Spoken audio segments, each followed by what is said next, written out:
হযরত আলী ঘরের মধ্যে ঢুকছে, এশার নামাজের পরে হযরত আলী ঘরের মধ্যে ঢুকছে। আমি কিন্তু পর্দার ওয়াজ করতেছি।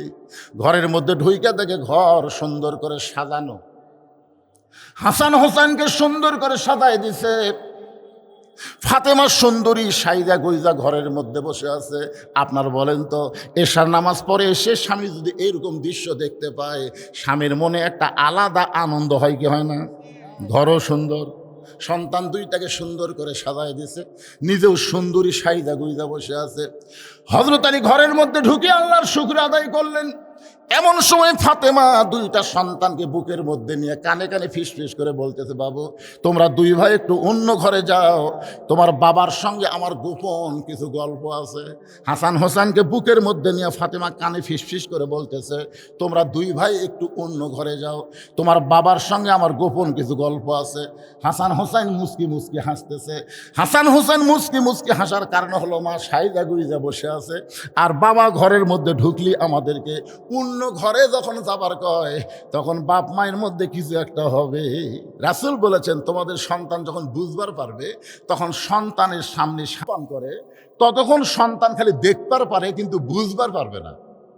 যখনই সন্তান মায়ের বুকের দুধ খায় না, আমরা ধরে নিলাম 2.5 বছর, 2.5 বছর পরে সন্তানের সামনে যদি আপনার বউকে আপনি আদর করেন, ও কিন্তু কমপক্ষে 8 ঘন্টা, কয় ঘন্টা?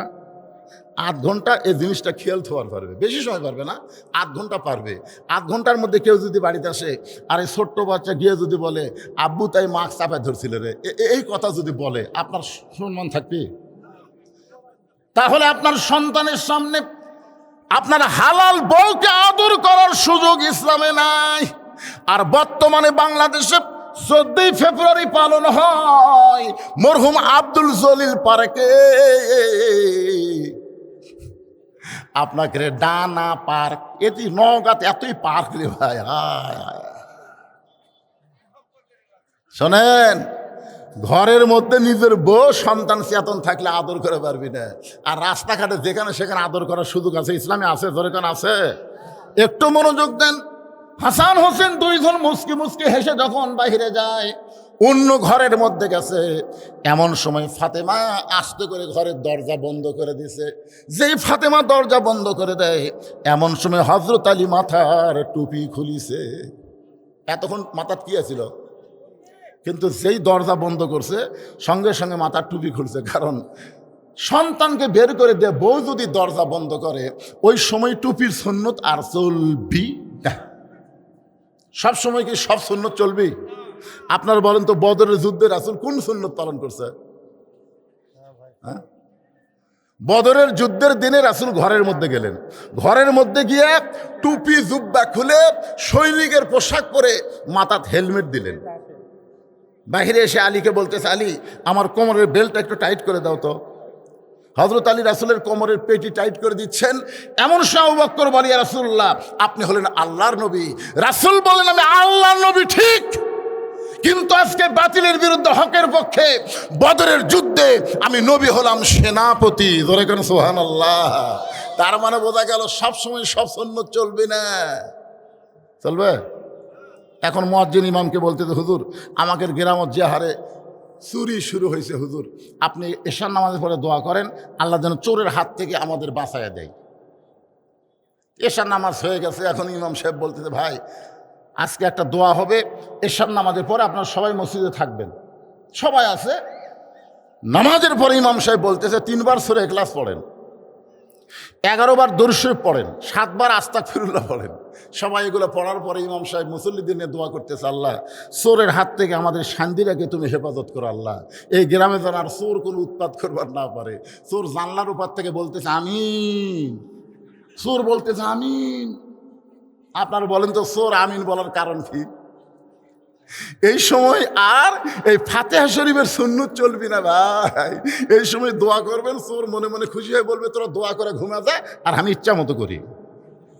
কিন্তু এই সময় সুন্নত হলে ইমাম বলতে হবে, মুসল্লি তোমরা সবাই 2.5 হাত একটা করে লাঠি বানাও, যে রাস্তা দিয়ে চোর আসবে ওই রাস্তায় তোমরা গোপনে গোপনে থাকবে, তোরা আসার পরে গিরে গিরে সাইজ করবা। এই কথা যদি ইমাম মুসল্লিদের বলে, আপনারা বলেন তো চোর কি আমিন কবে? আমি গাড়ির থেকে কেবলই নামছি, আমার গেটে, রাত 2টা-2:30-এর দিকে। ড্রাইভার গ্যারেজে নিয়ে গেছে আমার গাড়ি। আমি এখন গেটের দিকে হাঁটতেছি, দিকে 4টা কুত্তে। আমার গেটের কাছে আমের গাছ আছে, ওর তলে ঘুম পাড়তেছে। কিন্তু আমার এই কালো কাপড় দেখে এর কাছে কি বিগার উঠলো বুঝলেন? ওরা খাও খাও করে আমাকে ধরলো। আমি আয়াতুল কুরসি পড়ি কিন্তু কুত্তা সরে না, আমি দোয়া ইউনুস পড়ি কিন্তু কুত্তা লড়ে না। মনে হয় আমার জুব্বা এখন কামড়ে ধরবি। আমি তখন কোরআনের কুত্তা খেদানোর একটা আয়াত আছে, ইন্নাহুম ইয়াকিদুনা কাইদা ওয়া আকিদু কাইদা, এই আয়াত যখন তেলাওয়াত করি এক কুত্তা আমার জুব্বাত কামড়ি মারলো। আমি কইলাম কেরি, বর্তমান সময়ে এই দোয়া দরুদে কুত্তে লড়তেছে না, এমন সময় আমার ইমান বলতে, হুজুর আপনার কাছে লাঠি আছে? লাঠি যদি থাকতো একটা দোয়াও লাগতো না, এক কুত্তা বাড়ি মারলে বাকি 3টা এমনি দৌড় মারতে। তোর এখন কথা ঠিক কিনা? বর্তমান সময়ে খালি দোয়া দরুদ হবে না, নবীর সুন্নত লাঠি রাখা লাগবে। তোর এখন কথা থাকেন ভাইরে। সব সময় সব সুন্নত আমল করা যাবে না। এখন যেই মাত্র হাসান হোসেন ঘরের বাইরে গেছে, এমন সময় ফাতেমা ঘরের দরজা বন্ধ করেছে, সঙ্গে সঙ্গে হযরত আলী মাথার টুপি খুলছে। মাথার টুপি কি করছে? আমি যত বড়ই হুজুর হই, এখান থেকে ওয়াজ করে বাড়িতে গেলে আমি বইয়ের কাছে টুপিলে ঘুমাই, যদি ভুল করে টুপিলে শুতি, বউ খুলে থুবি। আবার কি হুজুরগিরি করবেন নাকি? যা করছেন করছেন। হযরত আলী যেই মাত্র মাথার টুপি খুলছে, এমন সময় ফাতেমা দৌড়ে এসে স্বামীর বুকে মাথা রেখে ছোট বাচ্চার মতন ফোঁপায় ফোঁপায় কাঁদতেছে। আলী বলে, ফাতেমা, হাসান হোসেনকে ঘরের মধ্যে থেকে বের করে দিয়া তুমি এমন করে আমার বুকে মাথা রেখে কেন কাঁদতেছ? ফাতেমা বলতে, স্বামী গো, আর কোনোদিন ঘর সুন্দর করে সাজাবার পারবো না, আর কোনোদিন হাসান হোসেনকে সুন্দর করে সাজা দিবার পারবো না, আর কোনোদিন সাইজা গুইজা আপনার সামনে নাবার পারবো না, কারণ আজকে গভীর রাত্রে ফাতেমার মৃত্যু হবে। যেই মাত্র কইছে আজকে গভীর রাত্রে ফাতেমার মৃত্যু হবে, গাছের গোড়া কাটলে গাছটা যেমন পড়ে যায়, হযরত আলী তেমনি পড়ে গেলেন ঘরের মাঝে। ফাতেমা মুস্কি মুস্কি হাসতেছে। ধরে কান সুবহানাল্লাহ। মুস্কি মুস্কি হেসে স্বামীর মাথাখানা উরাতের ওপরে নিয়ে কপালে একটা চুমা দে বলে, স্বামী গ, এমন করে আপনি কাঁদবেন না, কারণ আসলে যাইতে হবে। আপনারা বলেন তো, এই কথা কি সত্যি? জাত সাকারাতুল মাউত হাক্কুন। সবচাইতে বড় সত্য হলো, যারা আল্লাহ বিশ্বাস করে না, ওই নাস্তিকেরাও মৃত্যুকে বিশ্বাস করে। জোরে কোন কথা, ঠিক কথা কন না কেন ভাই নাম? এই যে ফরাত মাজার, কি চুল আর কি দাঁড়িয়ে, আবুল সরকারের পক্ষে লিখছে। ফরাত মাজারের নাম শোনেন আপনারা? বাংলাদেশে বুদ্ধিজীবী, সুশীল বুদ্ধিজীবী, আবার আবুল সরকারের পক্ষে লিখছে। আবুল সরকারকে জেলে রাখার হামাক রাখা একই কথা। আমরা বলবো, এই 90% মুসলমানের দেশে আল্লাহ নবী নিয়ে যারা কটাক্ষ কথা বলবে, তাদের কোনো আস্ত বাংলার জমিনে থাকবে না। জোরে কোন কথা ঠিক? কারা কারা রাজি? 2 হাত তুলে আমার আল্লাহকে দেখান। লিল্লাহে তাকবীর। কি ভাবতেছেন? কি ভাবতেছেন? আপনি যেই দলই করেন, কিন্তু আল্লাহ রাসূলের ব্যাপারে আমরা কয় দল? সবাই জবান খুলে বলেন, কয় দল? আল্লাহর আগামাতা নেই। আল্লাহ একই মুখে কয় কথা কয়, আর আবুল সরকার কাছে 4 কথা। আবুল সরকার যেইগুলো কথা বলেছে একটাও কোরআন হাদিসে নাই। জোরে কর কথা ঠিক কিনা? সম্পূর্ণ বানোয়াটি বাউলের কথা। আমার আল্লাহকে এমন ভাবে কথা বলল, যেই কথা আপনাকে সামনে বলতে আমার লজ্জা হয়, আমি সে কথা বলবো না। না, ওই খাপসা কথা বললে আমারও ইমান চেপে যাবি। তুই কষে তুই আর রিপিট করলি কেন? আমি শুধু এইটুকুই ভদ্র হয়ে বললাম, আগামাতা নাই। আল্লাহর আগামাতা নাই। কথা কন না কেন বারে? এত বছর পর আপনাকে শান্তিরে আসলাম, আপনার রাগ করছেন নাকি? এই হুজুর, কোন হুজুরে, কোন মাদ্রাসার পরিষদ?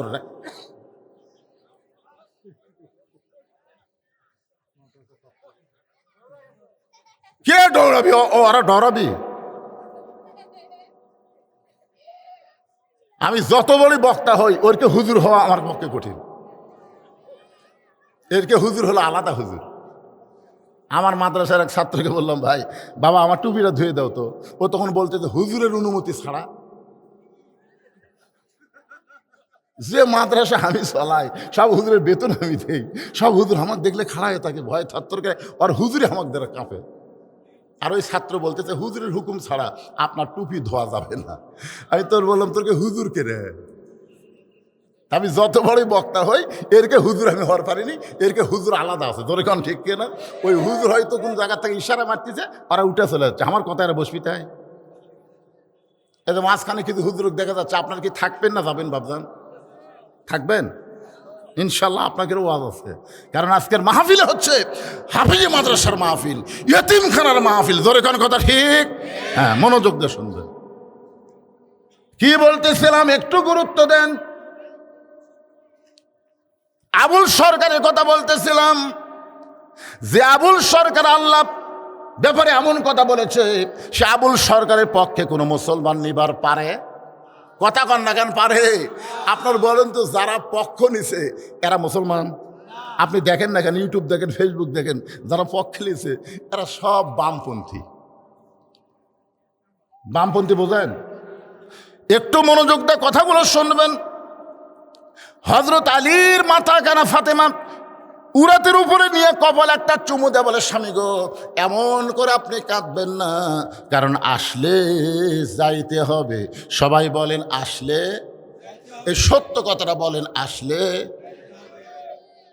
ওগো স্বামী, আমি আমার বাবার মুখে শুনেছি আপনি হলেন পৃথিবীর সবচাইতে বড় বীর। ফাতেমা তার স্বামীকে বলতেছে, আমি বাবার মুখে শুনেছি আপনি হলেন পৃথিবীর সবচাইতে বড় বীর। আপনারা বলেন তো, হজরত আলী যে পৃথিবীর সবচাইতে বড় বীর, এ ব্যাপারে আপনাদের সন্দেহ আছে?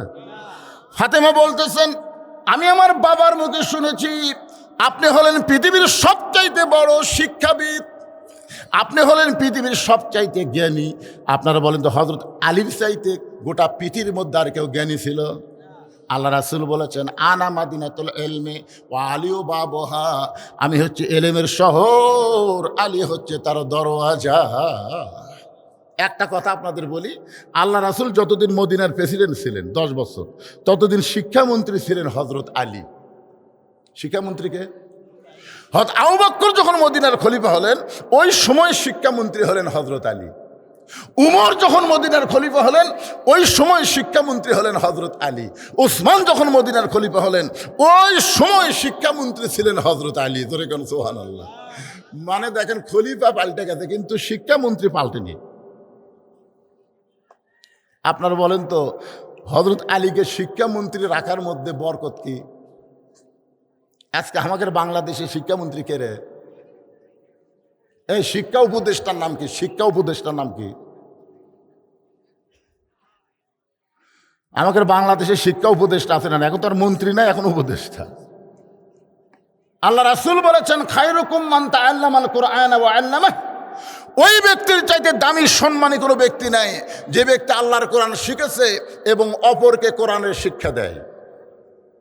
ভাইজান, আজকে আগডম বাগডম ঘোড়ার সাথে ঢাক ঢোলক ঝাঁঝর বাজে, এই মিথ্যা শিক্ষার জন্য হাজার হাজার কোটি টাকা বাজেট হয়। ধরে কোন কথা ঠিক কিনা? কিন্তু আল্লাহর কোরআনের শিক্ষার জন্য এই বাংলাদেশে কোনো বাজেট হয় না। তার মানে কি? আমি এ পর্যন্ত না হলেও 20 থেকে 25,000 হাফেজের মাথার টাগড়ি বাঁধতেছি এই 42 বছরে, কিন্তু এর মধ্যে একটা হাফেজও এমপির বেটা নাই, একটা হাফেজও ডিসিএসসির বেটা না, সবগুলো গরিবের সন্তান। এই মাদ্রাসায় যারা লেখাপড়া করে অধিকাংশই তারা গরিবের সন্তান, আর গরিবদের সন্তানের দিকে কোনো নেতারা তাকায় না। জোরে কর কথা কর না কেন? সত্য কথাটা বলেন। কারণ নিজের সন্তান তো পড়ে না, পরের সন্তান পড়ে। সংসদেও কোনোদিন এই মাদ্রাসার জন্য কোনো কথা হয় না। যে তিন বাচ্চারা লেখাপড়া করে, এদের জন্য কিছু বাজেট করা দরকার। মাস গেলে প্রাইমারির হেড স্যার 50,000 টাকা বেতন পায়, অথচ মাস গেলে মাদ্রাসার মোহতামিম 1 টাকাও পায় না, ভিক্ষা করে চলান লাগে। একটু মনোযোগ দিয়ে শুনবেন। ফাতেমা চোখের পানি বের করে বলে, স্বামী গো, আমি বাবার মুখে শুনেছি আপনি হলেন পৃথিবীর সবচাইতে বড় বীর, আপনি হলেন পৃথিবীর সবচাইতে বড় জ্ঞানী। তাহলে সত্য কথা শুনে আপনি এমন করে পড়ে গেলেন কেন? ওগো স্বামী, আমি দুনিয়া থেকে বিদায় নিব, বিদায় নেওয়ার পর আমার 3টা চাওয়া আপনাকে পুরা করা লাগবে। হযরত আলী কান্দের বলে, ফাতেমা দুনিয়ার জীবনে গরিব ছিলাম বলে তুমি কিছুই চাইলা না, মৃত্যুর পরে তুমি কি চাইবা ফাতেমা? ফাতেমা বললেন, আমার 1 নম্বর চাওয়া হলো আমি রাতের অন্ধকারে মৃত্যুবরণ করব, রাতের অন্ধকারেই আমাকে দাফন করা লাগবে। আমার 2 নম্বর চাওয়া হলো আমার কোনো জানাজার ব্যবস্থা করবেন না। আমার 3 নম্বর চাওয়া হলো আমার লাশটা খাটনিতে তুলবেন না, কারণ 4 জন ব্যক্তি আমার খাটনি কাঁধে নেবে, এমন 4 জন ব্যক্তি আমি খুঁজে পাইলাম না। আমার বাবা যদি আজকে দুনিয়াতে জীবিত থাকতো, মরা মেয়ের লাশের খাটনি বাবা কাঁধে নিবার পারত। আমার হাসান হোসেন যদি বড় হইতো তাহলে মায়ের লাশের খাটনি কাঁধে নিবার পারত। কিন্তু 6 মাস আগে আমার বাবা দুনিয়া থেকে বিদায় নিয়েছে। আমার হাসান হোসেন এত ছোট, এরা মায়ের লাশের খাটনি কাঁধে নিবার পারবে না। আপনি শুধু কাঁধে করে নিয়ে ওই জান্নাতুল বাকির পূর্ব কোণায় সবুজ রঙের একটা বাতি জ্বলবে, ওই বাতি বরাবর আমাকে দাফন করবেন। আমার কবর খুঁড়তে যদি আপনার কষ্ট হয়, তাহলে আপনার একান্ত বন্ধু যদি কেউ থাকে দুনিয়ায়, তার একটু বলে দিবেন সে যেন গোপনে ফাতেমার কবর খনন করে। দুনিয়ার কোনো পুরুষ মানুষকে যেন ফাতেমার কবরের খবর না দেয়। গভীর রাত্রে হযরত আলী কানতে কানতে এক দৌড়ে আবু যর গিফারের জানলার কাছে। আবু যর গিফারে ঘরের মধ্যে থেকে চিন্তা করে, আমার জানলার কাছে ছোট বাচ্চার মতন এমন করে কে কানতেছে। দরজা খুলে বাইরে তাকায় দেখে আসাদুল্লাহিল গালিব হযরত আলী কাঁদতেছে। আবু যর গিফার বলে, আলী ভাই, জীবনে বহু যুদ্ধ তোমার সঙ্গে করলাম, কোনো যুদ্ধে তোমাকে পরাজিত হয়ে আমি কাঁদতে দেখি নাই, কিন্তু আজকে আমার জানলার কাছে এমন করে কাঁদতেছ, তোমার জীবনে এমন যুদ্ধ কি শুরু হয়ে গেল? আলী বলতেছে, আবু যর, একজন পর্দানিশী গভীর রাত্রে দুনিয়া থেকে মৃত্যুবরণ করবে, সে আমার ওসিয়ত করেছে এ রাতের বেলায় তাকে দাফন করা লাগবে। যারা আবু যর যা জান্নাতুল বাকির পূর্ব কোণায় সবুজ রঙের বাতি জ্বলতেছে, ওই বাতি বরাবর একটা কবর কর। আবু যর গিফার বলে, আলী ভাই, সেই পদ্মানিশী কে গো? তার নাম কি আপনার মুখস্থ নাই? আলী বলতেছে, 6 মাস আগে আমার সন্তান নানা হারা হয়েছে, আজকে 6 মাস পরে গভীর রাত্রে আমার হাসান হোসাইন মা হারাবে। যেই মাত্র কইছে 6 মাস আগে আমার হাসান হোসাইন নানা হারা হয়েছে, এখন পর্যন্ত সন্তান 2টা কাঁদতেছে। সাহাবীদের পাইলে জিজ্ঞেস করে, তোমরা কি আমার নানাকে দেখছো? আমার নানা কোন জায়গায়? যেই 2টা সন্তানের চোখের পানি বন্ধ হয় নাই, আবার আজকে রাত্রেবেলায় মা হারা হয়ে যাবে। যারে আবু যর যা একটা কবর কর। আবু যর গিফারে কোদাল নিয়ে জান্নাতুল বাকির পূর্ব কোণায় গিয়ে দেখে সবুজ রঙের একটা বাতি জ্বলতেছে, যেই বাতির কোনো তার নাই, যেই বাতির কোনো সুইচ নাই, বিনা তার বিনা সুইচ আমার আল্লাহ তাআলা অটোমেটিক জ্বলায়া দিছে। জোরে সরে বলেন সুবহানাল্লাহ। আপনি কি মনে করতেছেন কারেন্ট গেলে আপনি বলেন কারেন্ট গেল কেন, অন্ধকারে কেমনে থাকবো? এখনই যদি মাহফিলের বাতি চলে যায় সবাই হো করে উঠবেন, তাহলে 50,000 বছর অন্ধকার কবরে থাকা লাগবে, যেই কবরে কোনো বাতি নাই, যেই কবরে কোনো দরজা নাই, জানলা নাই। যারা ঈমান আমলের নূর নিয়ে কবরের মধ্যে যাবেন, তাদের কবর আল্লাহ অন্ধকার করে দিবে না, তাদের কবরকে আল্লাহ জান্নাতের বাগান বানায় দিবে। জোরে করে কথা ঠিক কিনা? আপনারা বলেন তো, জান্নাতের বাগান বানাইলে ওখানে সুইচ কোথায়? আবু যর গিফারে লক্ষ্য করে দেখে, যেই তারের মধ্যে যেই বাতির কোনো তার নাই, যেই বাতির কোনো সুইচ নাই, বিনা তারে বিনা সুইচ আমার আল্লাহ তাআলা অটোমেটিক জ্বলায় দিয়েছে। আবু যর গিফারে লক্ষ্য করে দেখে ওই বাতির আলোটা গোলাকার হয়ে পড়ে নাই, 4 কোণা হয়ে পড়েছে। ওই 4 কোণার ভিতরে কোদাল দিয়ে কবর খনন শুরু করে দিল। এক সময় আবু যর আবেগে, অনেক সময় মানুষের বিবেক থাকে না, আবেগে বলতেছে, কবর তুই কি বলতে পারিস এই গভীর রাত্রে কেন কবর খুঁড়তেছি? তোর মধ্যে এমন একজন মহিয়সী নারীকে দাফন করা হবে, আল্লাহর নবীর মেয়ে হওয়ার পরেও নবী তাকে মায়ের মতন সম্মান করেছে। আপনারা বলেন তো, ফাতেমা নবীর কে হয়? হাদিস শরীফ আছে, একদিন আল্লাহ রাসূল সাহাবীদের সামনে বললেন, রে সাহাবীরা, তোমরা জানো জয়নাব আমার মেয়ে, কুলসুম আমার মেয়ে, রোকে আমার মেয়ে। এই কথা বলি নবী চুপ হয়ে যায়। আবার রাসূল বললেন, সাহাবীরা, তোমরা কি জানো জয়নাব আমার মেয়ে, রোকে আমার মেয়ে, কুলসুম আমার মেয়ে? 3 বারে রাসূল বলতেছে, তোমরা কি জানো জয়নাব আমার মেয়ে, রোকে আমার মেয়ে, কুলসুম আমার মেয়ে। তখন হাসান হোসেন নবীর কাছে বসে আছিল। এরা 2 ভাই বলতেছে, এই 3 বার নবী মেয়ের কথা বললো, কিন্তু হামাকের মাও গরিব বলে নবী হামাকের মায়ের কথা কয় না। আমরা থাকবো না। এই কথা বলে হাসান হোসেন যখন যাবার চাই, নবী দুইজনকে এক টানে বুকের মধ্যে নিয়ে বলে, ভাইজান তোদের মা ফাতেমা আমার মেয়ে না রে, তোদের মা ফাতেমা হলো আমারও মা। সুবহানাল্লাহ খান না খান। সঙ্গে সঙ্গে সাহাবীরা বলতেছে, ইয়া রাসূলুল্লাহ, আমরা সবাই জানি ফাতেমাও আপনার মেয়ে, কিন্তু আপনি নিজে কেন মা বলতে পারেন? রাসূল বললেন, তাহলে শোনো, ওই তাইফের ময়দান থেকে রক্তমাখা শরীর নিয়ে আমি যখন আবার মক্কায় ফিরে আসলাম, ওই সময় আমার দরদের বিবি খাদিজা দুনিয়াতে ছিল না, কিন্তু খাদিজার পেট থেকে আল্লাহ 4টা মেয়ে আমাকে দিয়েছিল। ওই 4টা মেয়ে তখন দুনিয়াতে ছিল। কয় মেয়ে? নবী বলতেছেন, আমি যখন ঘরের মধ্যে ঢুকলাম, একসঙ্গে 3 মেয়ে ঘরের মধ্যে আসলো। রোকেয়া, কুলসুম আর জয়নব বলতেছে, বাবা আপনি তাইফে কেন গেলেন? বাবা তাইফবাসীরা এত পাথর মারছে, গোটা দেহ আপনার রক্তাক্ত হয়ে গেছে, এই কষ্ট আপনি কেমনে সহ্য করবেন? 3টা মেয়ে মেয়ের মতন কথা বলে চলে গেছে। আসলেই তো তাই, পাথর মারছে কাকে? নবীকে। এই কষ্ট আপনি কেমনে সহ্য করবেন? রাসূল বললেন, সাহাবীরা 3টা মেয়ে মেয়ের মতন কথা বলে যখন চলে যায়, এমন সময় ফাতেমা আমার ঘরের মধ্যে ঢুকে দরজা বন্ধ করে দেয়। রাসূল বলে, ফাতেমা ঘরের মধ্যে ঢুকে কেন দরজা বন্ধ করলি? ফাতেমা বলতেছেন, বাবা ইব্রাহিম নবীর জন্য আল্লাহ যদি নমরুদের চুলা শান্তির বাগান বানাবার পারে, মুসা নবীর জন্য আল্লাহ যদি সাগরকে রাস্তা বানাবার পারে, তাহলে আমার বাবার জন্যে আল্লাহ তাইফের পাথর কেন তুলা বানাবার পারলো না? আজকে যদি তাইফের পাথর তুলা হইতো, আমার বাবার গায়ে লাগতো ঠিকই, কিন্তু চামড়া কাইটা রক্ত বের হতো না। এই কষ্ট আমি কেমনে সহ্য করব বাবা? এই কষ্ট আমি কেমনে সহ্য করব? 3টা মেয়ে বলেছে, এই কষ্ট আপনি কেমনে সহ্য করবেন? আর ফাতেমা বলতেছে, বাবা এই কষ্ট আমি কেমনে সহ্য করব বাবা? কানতে কানতে দরজা খুলে উনানে গিয়া, বারান্দায় গিয়া উনানে পানি গরম করতেছে, জয়তুনের তেল গরম করতেছে। রাসূল বলেন, সাহাবীরা রে, কিছুক্ষণ পরে পানি গরম করে জয়তুনের তেল গরম করে ঘরের মধ্যে ঢুকে দরজা বন্ধ করে দেয়। আমি রাসূল বললাম, ফাতেমা আবার কেন দরজা বন্ধ করলি? ফাতেমা বললেন, বাবা সন্তান যখন বড় হয়, ওই সন্তানকে গোসল করাইতে গেলে দরজা খুলে গোসল করা যায় না বাবা। রাসূল বলেন, সাহাবীরা রে, ফাতেমা আমার দেহের জুব্বা খুলে যত জায়গায় তায়েফবাসী পাথর মারছে, ওই গরম পানির মধ্যে নরম কাপড় চুবড়ায়া চুবড়ায়া আমার গোটা দেহ পরিষ্কার করে ওই নরম আঙ্গুলের মধ্যে গরম জয়তুনের তেল নিয়ে আমার ক্ষতস্থানে যখন মালিশ করে দেয়, আমি নবী কখন যেন সন্তান হইয়া ফাতেমার উরাতকে বালিশ বানায় ঘুমায় গেছি। ওই ঘুমের মধ্যে আমি স্বপ্নে দেখতে পাই, আমার মা আমিনা আমার শিওরের পাশে দাঁড়ায় কাঁদতেছে। এত বছর পরে আমিনাকে দেখে বললাম, মা আইসেন যখন আর যাবার দিব না। আমি স্বপ্নকে বাস্তব মনে করে আমিনার হাত ধরেছি, কিন্তু ওই সময় ফাতেমা আমার কপালে একটা চুমা খায়। আমি নবী দেখি ফাতেমার চোখের পানি আমার চোখের মধ্যে ঢুকে গেল।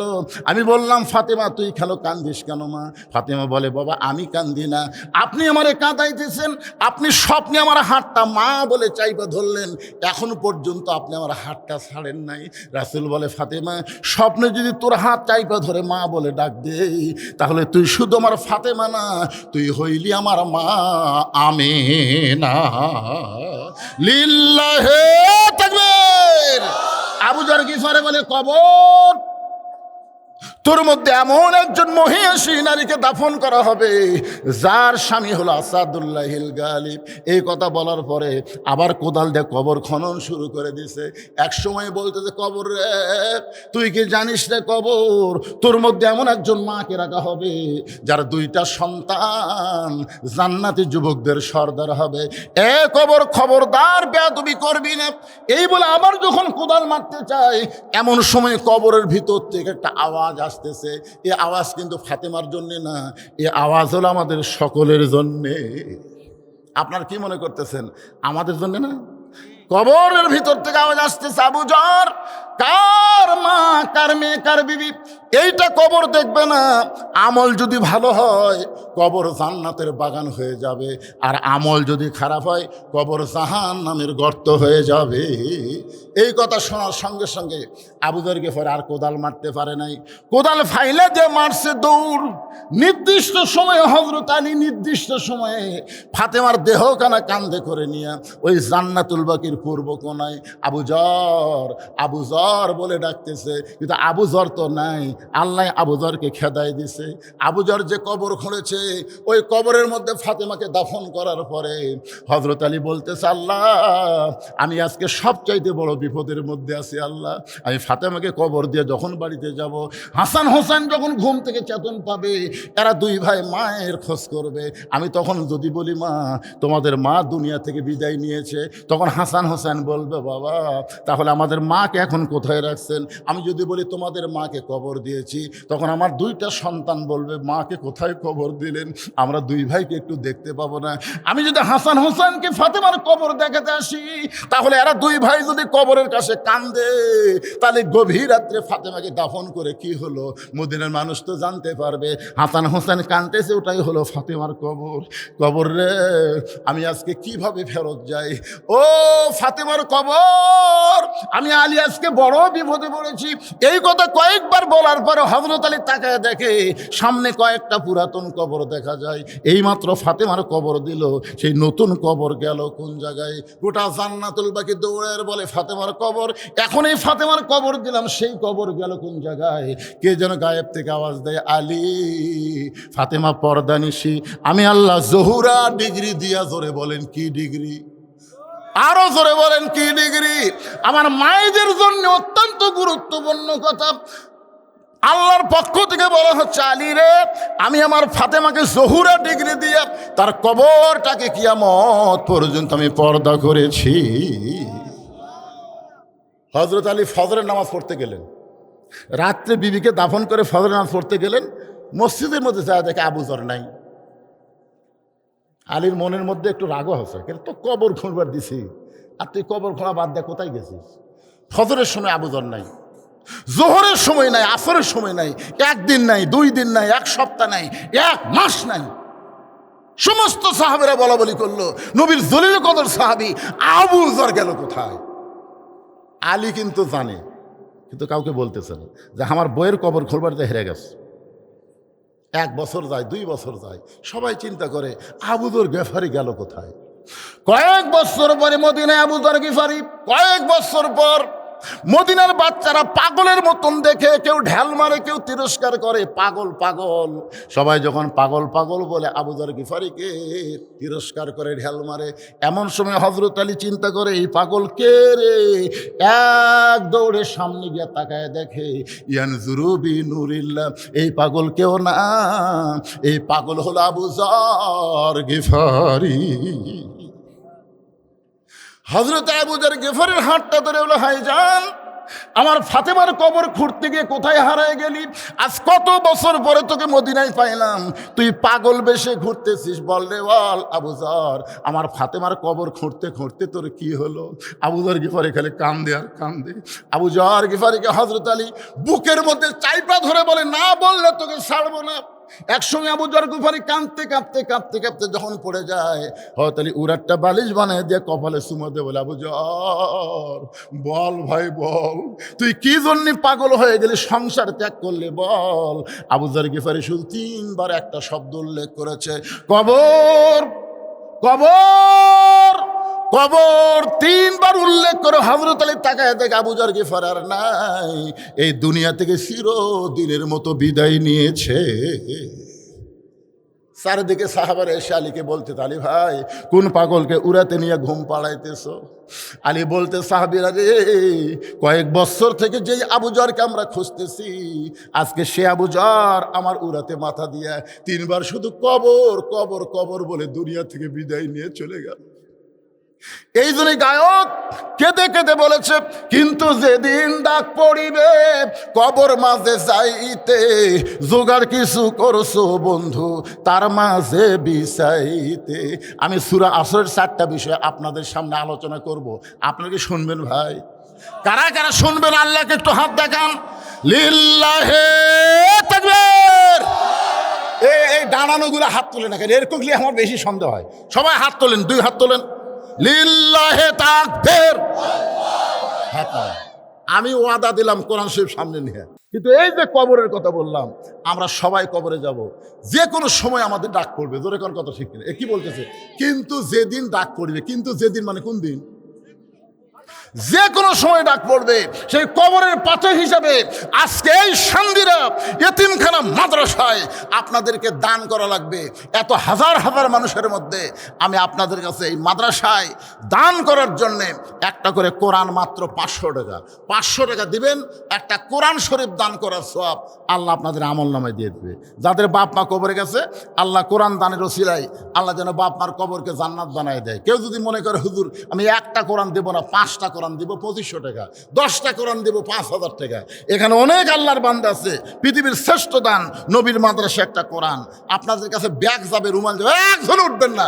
এখনই হাত দেখাছেন, এখনই যদি আপনি না শুনে চলে উঠে যান, তাহলে লিমা তাকুলু মালা তাফালুন। যে কথা বলে তার সাথে কাজের মিল নাই, ওই হলো টাটকা মুনাফিক। জোরে কান কি মুনাফিক? কথা কয় না কেন? এখনই হাত তোলেননি আপনারা, শুনবেন না তো? শোনার জন্য হাত তুলে আদায়ের কথা বললে লাভ ঘটেন কেন? আমি আপনারা কি মনে করছেন আমি ঘন্টা ঘন্টা আদায় করবো? ওয়াজ করা লাগবে রে, বহুদিন পড়াচ্ছি। শুধুমাত্র এই হাজার হাজার মানুষের মধ্যে 100টা কোরআন শরীফ 500 টাকা দিবেন, একটা কোরআন দানের সব হয়ে যাবে। কেউ যদি মনে করে হুজুর আমি 1,10,000 দেবো, 5000 টাকা দিবেন, 2টা দিবেন 1000 টাকা।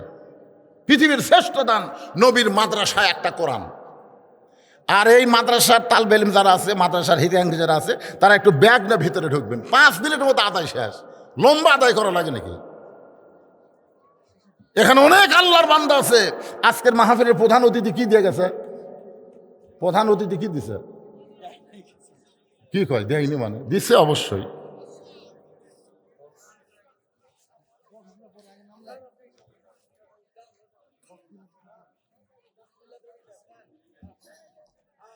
এ কিলে আদায় রে, বাক্সলে আদায়। এটা কে ধরবি? এমন টেস্ট করা করছেন মনে কত যাত্রা করতেছে। এত উঁচু টেস্ট করা হয়। বক্তার হাতের মধ্যে সবাই একটু চাই যে হুজুর হাতে অনেকদিন পড়াচ্ছে, একটু হাতের সঙ্গে হাত লাগায়। কিন্তু ক্ষমতা আছে, আমাকে এমন জায়গা তুলে থোছে। ছোট্ট একটা বাচ্চা 2টা কোরআন শরীফ বাবদ 1000 টাকা দান করেছে। আল্লাহ দানকে কবুল করেন। আর একজন আল্লাহর বান্দা কোরআন শরীফ বাবদ 500 টাকা দান করেছে। আল্লাহ তার দানকে কবুল করেন। আর একজন কোরআন শরীফ বাবদ 500 টাকা দান করছে। আল্লাহ দানকে কবুল করেন। আল্লাহুম্মা আমিন।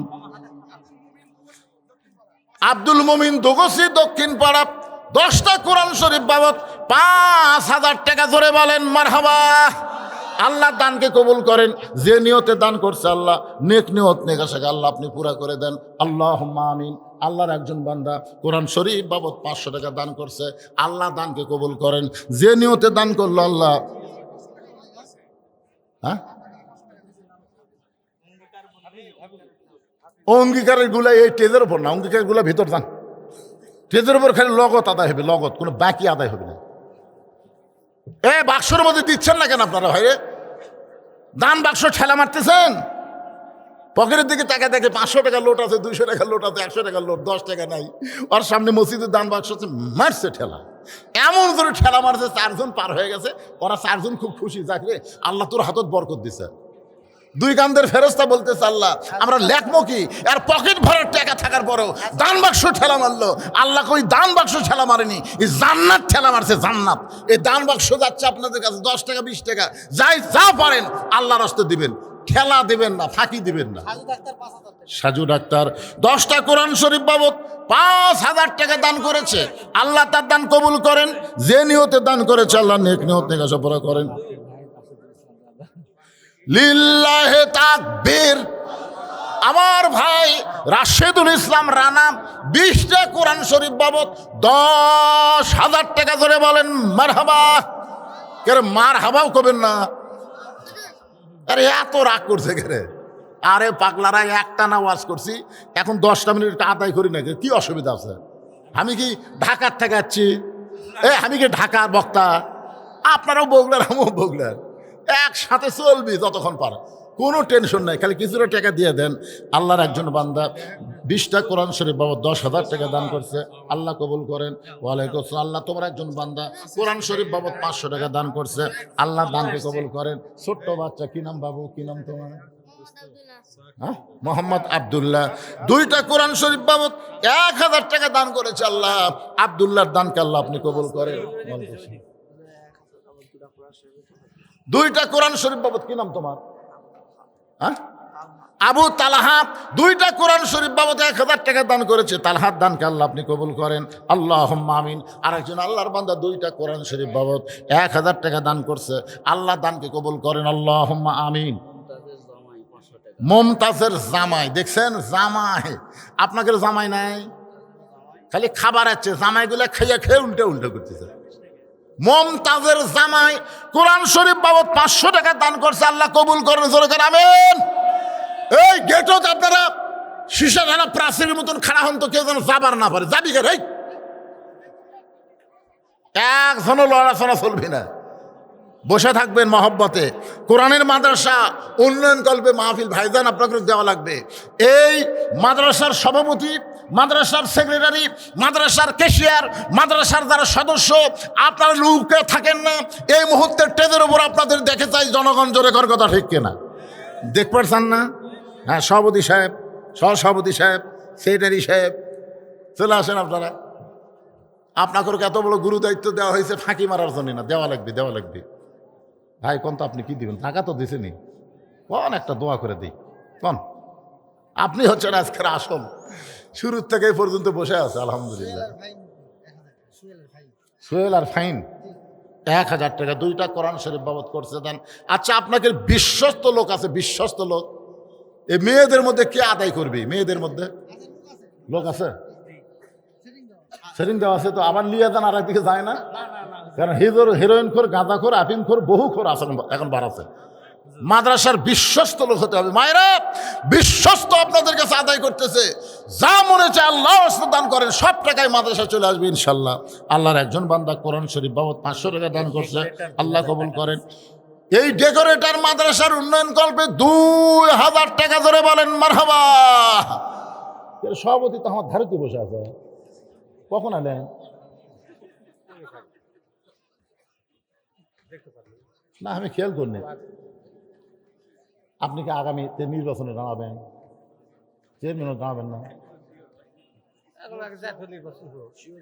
আরে নিয়ত নেই,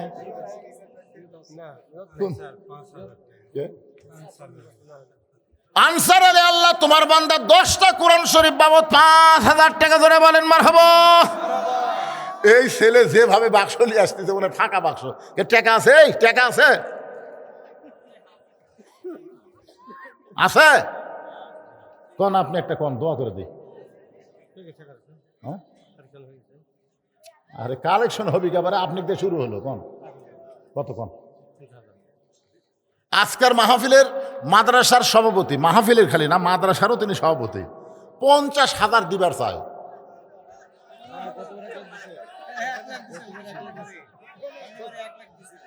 মানে গতবার তো, গতবারে 1 লাখ দেয়, এবার কি আলু বান্ধটি করছে নাকি? না, আপনি কি আলু বান্ধটি করছেন সেটা কোন? বেশি দিবেন না? আচ্ছা, মন থেকে যা দিবি, লা ইউকাল্লিফুল্লাহু নাফসান ইল্লা উসআহা, আল্লাহ বলেছেন সাধ্যের বাহিরে কোনো কিছু করা যাবে না। উনি মন থেকে যা দিচ্ছেন সেটাই আমরা মানে নেব, কি কন? মাদ্রাসার সম্মানিত সভাপতি মোত্তালেব হোসেন সাহেব 50,000 টাকা ধরে বলেন আরো জোরে, লিল্লাহে তাকবীর। আচ্ছা, সহসভাপতি কি আছে আপনাদের মাদ্রাসার? সহসভাপতি আছে? একে এত নিচে নামছে 2। আমি বহু বছর আগে এখানে আসছিলাম ভাই রে, সেই বছর যা আদায় করছিলাম সেইগুলা বাঘের বাচ্চারা কুটি গেছে রে। হ্যাঁ, কয় তালাত?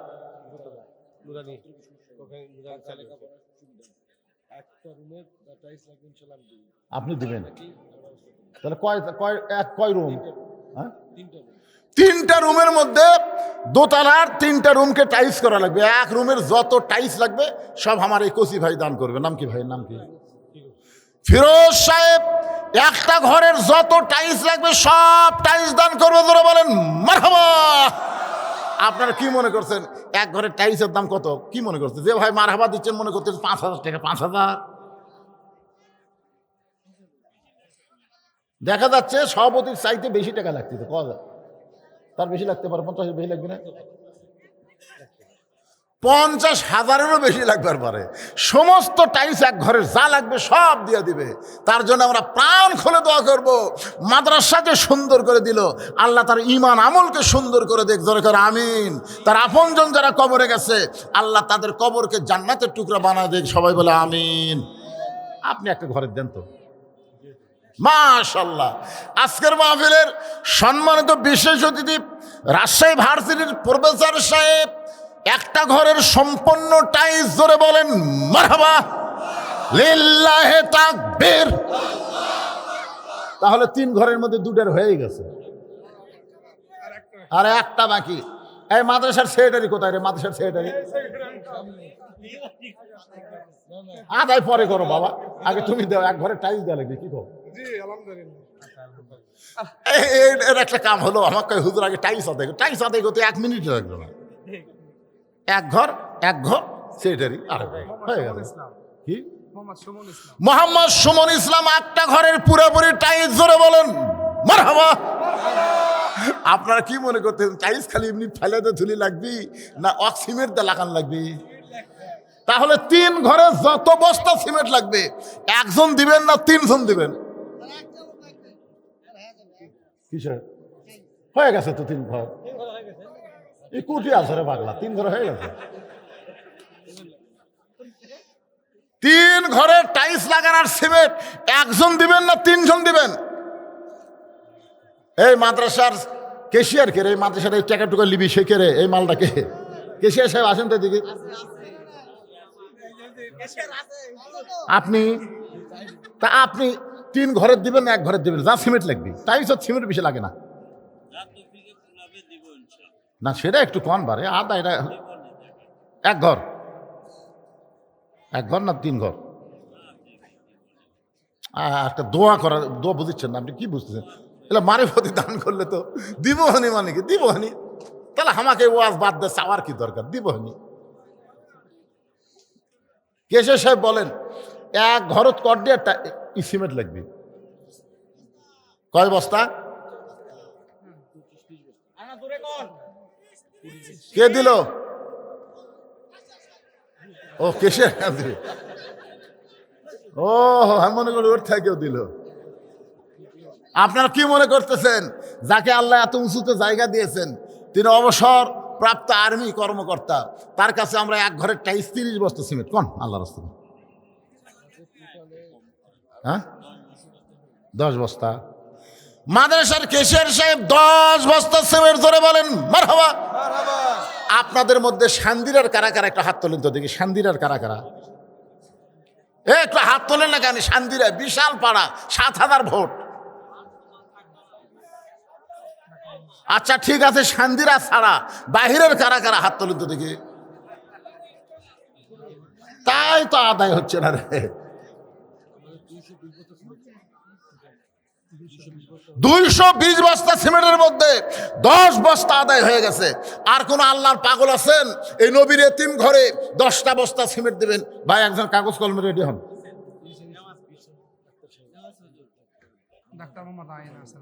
ডাক্তার মোহাম্মদ আইন সাহেব কোথায়? কোন ভাই কোন? এই তো মাশাআল্লাহ, মনে হচ্ছে দেওয়ার মতন কোনো জুলুমই হলো না। ফুস করে হাসি মুখে খেয়ে দিল 10 বস্তা। তাহলে হয়ে গেল। আর একজন ডাক্তার সাহেব আইন ভাই, উনি 10 বস্তা সিমেন্ট। ধরে বলেন মারহাবা। আমাদের সভাপতি সাহেবের ছেলে তামজিদ হাসান ডলার, উনি হচ্ছে 1 রুমের সিমেন্ট দিবেন। এই তো আপনার ছেলে কি করে? বাপের চাইতে বেটাই বলে। মাশাআল্লাহ। আজকের মাদ্রাসার মাহফিলের সম্মানিত সভাপতি সাহেবের ছেলে 1 ঘরে যত সিমেন্ট লাগবে টাইলস লাগানোর সব সিমেন্ট দান করবে, জোরে কোন মারহাবা। মাশাআল্লাহ, 2-3 ঘরের মধ্যে এক ঘর হয়ে গেল। এরা আপনাকে সিয়ারত যারা বসে আছেন এরা কোন গ্রামের লোক রে? 5টা বস্তা সিমেন্ট দেওয়ার লোক নাই, হাত তুলে কন্ত হুজুর। এই যে বলা মাত্র দেখছেন, ভাইয়ের নাম কি? রেজাউল ভাই 5 বস্তা সিমেন্ট, জোরে কোন মারহাবা। এই সবাই একটু মারহাবা কন রে, বড় তাড়াতাড়ি আদায় হবে। আমার ভাইয়ের নাম কি? শহীদুল ইসলাম ভাই যেন আমার 5 বস্তা সিমেন্ট দান করবে, আল্লাহ তার দানকে কবুল কর, আল্লাহুম্মা আমিন। এই মায়েদের মধ্যে কার আদায় করতেছে? মায়েদের টাকার বস্তা দেখাই ওয়াজ শুরু হবে ইনশাল্লাহ। আর ভিতরে যে আদায় করলেন তো বাক্সর মধ্যে বোঝা গেল না। সহ সেক্রেটারি বাপ্পি ইসলাম 5 বস্তা সিমেন্ট। সহ সেক্রেটারি মাদ্রাসার বাপ্পি ইসলাম 5 বস্তা সিমেন্ট দান করবে, আল্লাহ তার দানকে কবুল করেন, জোরে সরে বলে আল্লাহুম্মা আমিন। বলেন বলেন আর যারা আছে, এই যে এই বিজ্ঞাপনে যে সভাপতি সাহেব এতগুলো নাম দিয়েছেন, এই যে দেখেন তো খালি সিরিয়াল, এইগুলো দান করলে মাদ্রাসা। ইমদাদুল ইসলাম 10 বস্তা সিমেন্ট, জোরে বলেন মারহাবা। আল্লাহ তোমার বান্দা ইমদাদুল ইসলাম 10 বস্তা সিমেন্ট দান। ওই যে একজন একটু খাড়া হন তো বাদান, ওর নাম কি? মোস্তাফিজুর রহমান টুকু সাহেব 5 বস্তা সিমেন্ট, জোরে বলেন মারহাবা। কেন আপনাদের মধ্যে কারো মন চায় না? ওটাও তো টুকু লেখছেন, তার দোয়া করে নেবেন না। ইসমাইল খান টুকু সাহেব 5 বস্তা সিমেন্ট দান করবে, আল্লাহ তার দানকে কবুল করেন। মরহুম সেকেন্দার সর্দার পশ্চিমপাড়া 10 বস্তা সিমেন্ট। মরহুম সেকেন্দার সর্দার, মরহুম সেকেন্দারের সর্দারের পক্ষে কে দান করলো তার নাম কওয়া লাগবে? মোহাম্মদ শাকিল সর্দার। মোহাম্মদ শাকিল সর্দার 10 বস্তা সিমেন্ট দান করেছে, জোরে বলেন মারহাবা। লিটন কি দিল? লিটন বাবা যে আমার 5 বস্তা সিমেন্ট দান করেছে, আল্লাহ লিটনের দানকে আল্লাহ আপনি কবুল করেন, আল্লাহুম্মা আমিন। শেখ ফরিদ প্রবাসী 5 বস্তা সিমেন্ট দান করবে, আল্লাহ তার দান কবুল করেন, জোরে বলে আল্লাহুম্মা আমিন। আপনার কাছে হিসাব দেন, সিমেন্ট হয়ে গেলে আর বার বেশি নিলে কি হবে? হ্যাঁ, কয় বস্তা বাবা? বাদল, বাদল আল্লাহ তোমার বান্দা তোমার নবীর এতিম ঘরে টাইলস লাগানোর জন্য 5 বস্তা সিমেন্ট দান করবে, আল্লাহ তার দানকে কবুল করেন, আল্লাহুম্মা আমিন। আমি আপনাদের কাছে 100টা কোরআন শরীফ চাইছি, 100টা। 500 টাকা আছে, অথচ সবচেয়ে বড় দান নবীর মাদ্রাসা একটা কোরআন শরীফ দান করার মতো টাকা আপনাদের পকেটে নাই। খালি দান করেন একটা কোরআন, 1 বছর আপনাকে ডাক্তারের কাছে যাওয়া লাগবে না। রাসূল বলেছেন সাদকাতু তারুদ্দুল বালা, দান সাদকা করলে আল্লাহ বালা মুসিবতকে দূর করে দেয়।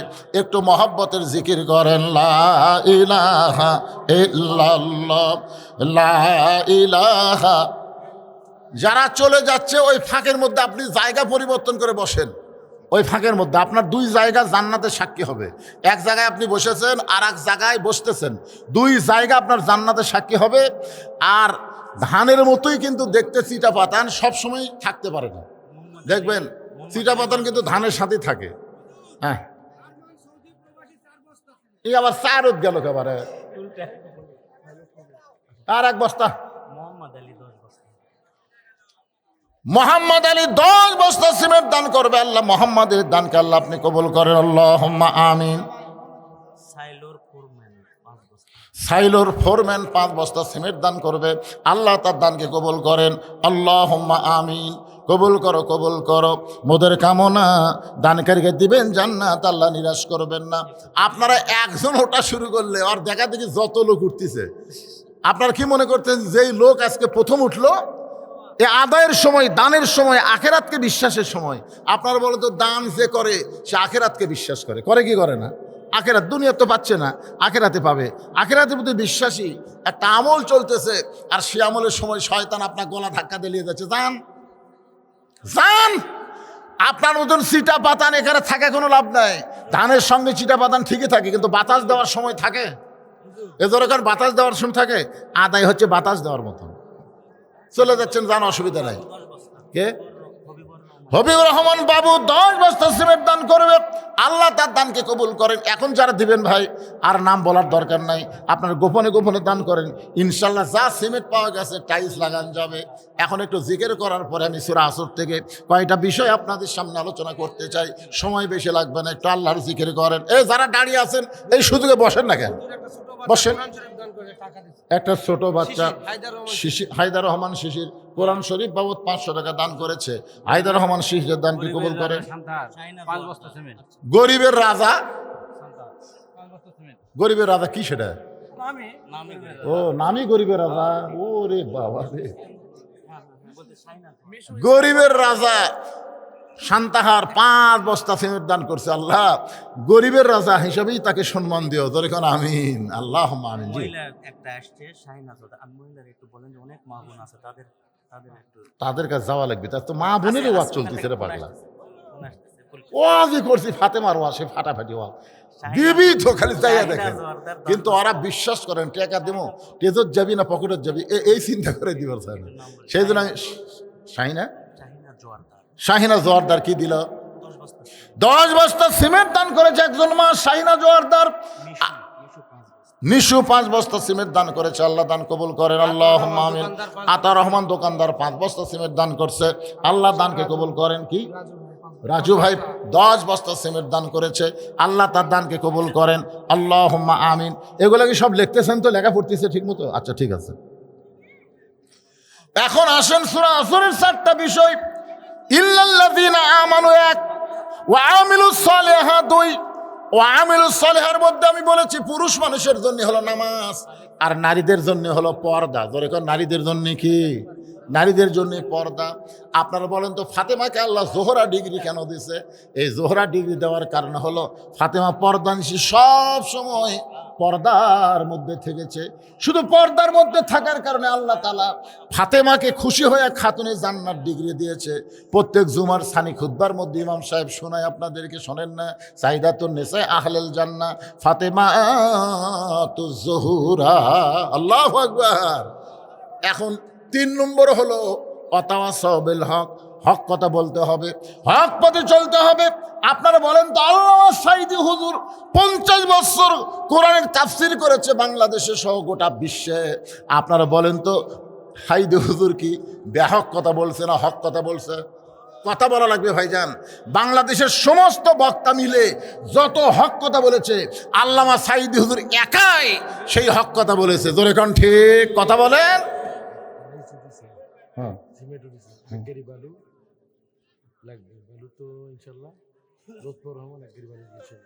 তো কয় গাড়ি লাগবে? 3 ঘর টাইম লাগবে। এক গাড়ি উঠবে। এক গাড়ি? এটা কোন গাড়ি ভাই? ভ্যান গাড়ি না কি? মিনি গাড়ি, ও ট্রাক গাড়ি। 9000 টাকা এক গাড়ি। এক গাড়ি বালু উঠছে। আপনাদের মধ্যে এমন কোন আল্লাহর বান্দা আছে যে এই আলহাজ লুৎফর রহমান সাহেব 1 গাড়ি বালু টাইলস লাগানোর জন্য? জোরে বলেন মারহাবা। আমি মনে করছিলাম খালি সিমেন্ট দিয়ে টাইলস লাগবে, না বালু লাগবে। আর 1 গাড়ি কে দিবেন? আল্লাহর কোন বান্দা আছেন? আর 1টা গাড়ি হাবুল। হ্যাঁ বলো, 10 টাকা দাম দিবে। আচ্ছা দেখেন হাবুল 10 টাকা। ওর নামই কি হাব্বুল? কি নাম হলো হাব্বুল? এতগুলো মানুষের মধ্যে এরকম একটা নাম লিতেও তো কেমন লাগছে। হাব্বুল নাম হবে? অর্থ খোঁজা পাওয়া যাচ্ছে না। হাবিবুল, হ্যাঁ হাবিবুল ইসলাম 10টা কোরআন শরীফ বাবদ 5000 টাকা দান করবে, আল্লাহ তার দান কবুল করেন।